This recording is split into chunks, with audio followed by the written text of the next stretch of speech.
set off a massive explosion with the force of 40 atomic bombs.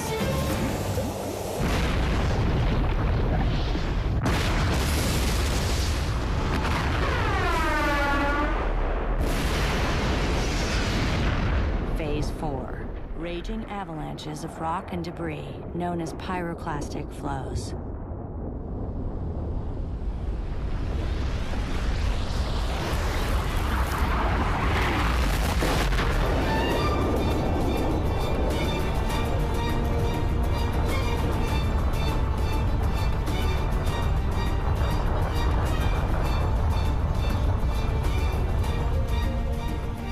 Evidence suggests that the volcano produced gigantic waves, 60 feet high.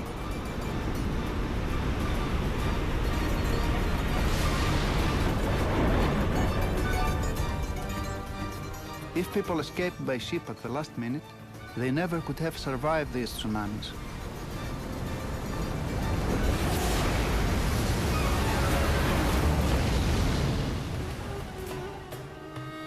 The thickness of ash has proved that this was probably the largest volcanic explosion ever witnessed.